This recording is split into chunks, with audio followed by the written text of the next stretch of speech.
Assalamualaikum warahmatullahi wabarakatuh. Alhamdulillahilladzi bi ni'matihi tatimmus shalihat wa bi fadlihi tatanazzalul khairat wal barakat wa bi taufiqihi tatahaqqal maqasid wal ghayat.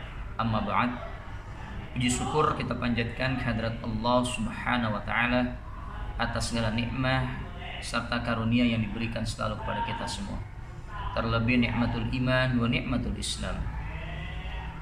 Shalawat serta salam semoga Allah senantiasa mencurahkan kepada qudwah dan uswah kita, Nabi Muhammad Rasulullah sallallahu alaihi wasallam, beserta para keluarganya, para sahabatnya, terlebih kepada kita selaku umatnya yang mudah-mudahan senantiasa istiqamah menjalankan sunnah-sunnah beliau hatta akhir zaman. Alhamdulillah, kita berjumpa dalam kajian ilmu di bulan yang penuh dengan kemuliaan ini, di hari yang ke-17 di bulan suci Ramadan. Yang pada pertemuan kali ini kita akan mengangkat tema terkait tentang menghargai waktu. Waktu merupakan hal yang sangat penting dalam kehidupan manusia.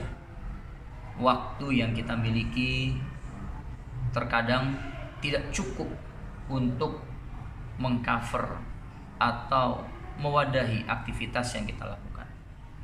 Waktu terkesan begitu cepat berputar dan kita tidak bisa untuk mengisi waktu dengan baik.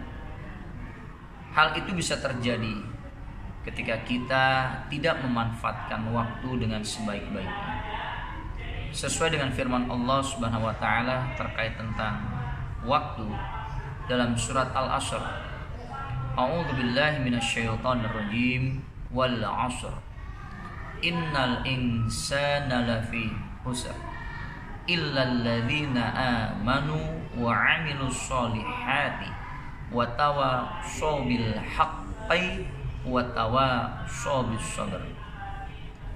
Dalam surat Al-Asr ini Allah menyatakan, Allah bersumpah demi waktu. Sesungguhnya manusia berada di dalam kerugian, kecuali manusia yang beriman, yang mengerjakan amal soleh,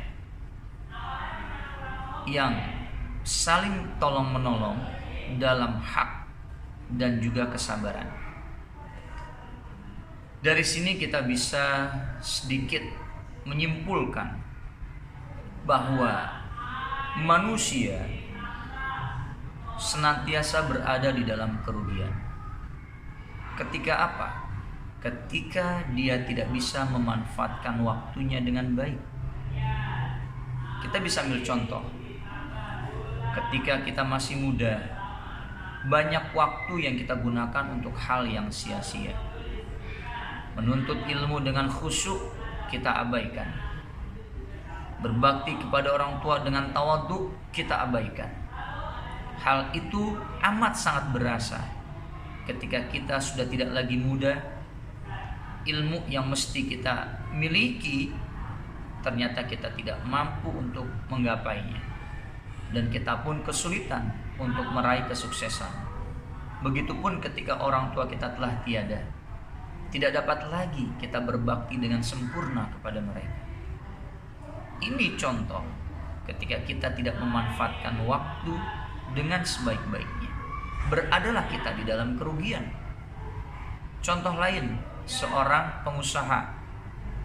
Dia ketika tidak memanfaatkan waktu dengan baik, tidak memiliki timing atau perkiraan kesempatan yang oke dalam menjalankan bisnisnya. Banyak hal yang dia lakukan untuk sesuatu yang tidak fokus dalam waktu yang dia miliki, maka ketika terjadi krisis ekonomi di mana banyak mengeluarkan modal dari usaha yang dia miliki, terjadilah kebangkrutan pada dirinya. Ini contoh ketika kita tidak menggunakan waktu dengan sebaik-baiknya. Allah telah bersumpah dan menjelaskan kepada kita bahwa manusia senantiasa berada di dalam kerugian.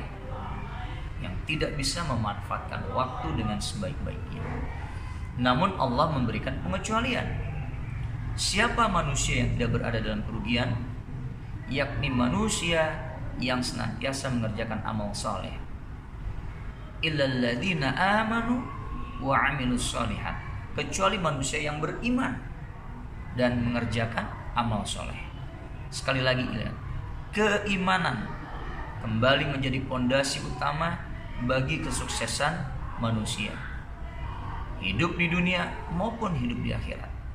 Karena ketika keimanan kita tekankan dan kita jadikan pondasi dasar, kita praktikkan dalam kehidupan kita, niscaya semua yang kita lakukan, kita pasrahkan, kita tujukan hanya kepada Allah Subhanahu wa Ta'ala. Ketika kita beriman, tentunya perbuatan yang kita lakukan adalah wa'amilus sholihat, perbuatan yang soleh. Apa itu perbuatan yang soleh? Perbuatan yang bermanfaat bagi diri kita dan juga orang lain.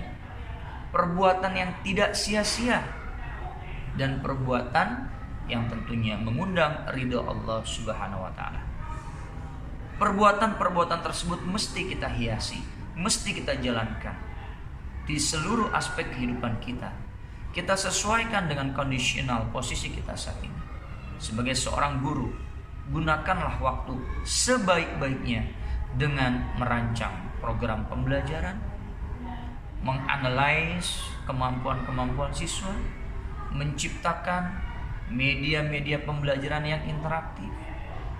Sebagai seorang pejabat, gunakanlah masa jabatan yang Anda miliki untuk memberikan pemberdayaan positif bagi bawahan-bawahan Anda, menciptakan suasana kerja yang penuh dengan keridhaan Allah Subhanahu wa Ta'ala, dan tentunya menjalankan tugas yang diamanahkan kepada Anda dengan sebaik-baiknya.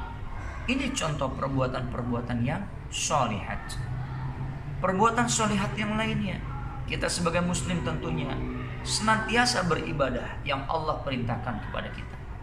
Contoh nih, di bulan Ramadan sekarang ini, ayo kita hiasi hari-hari Ramadan dengan amalus sholihat, dengan perbuatan yang baik, tilawatul Quran, zikrullah, sedekah, dan lain-lain.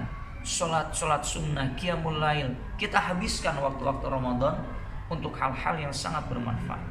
Jangan kita habiskan Ramadan ini untuk hal-hal yang sifatnya sia-sia, menggosipkan orang, menonton televisi dari mulai ba'da subuh sampai ba'da zuhur, lanjutkan sampai ba'da asar, sampai menjelang maghrib.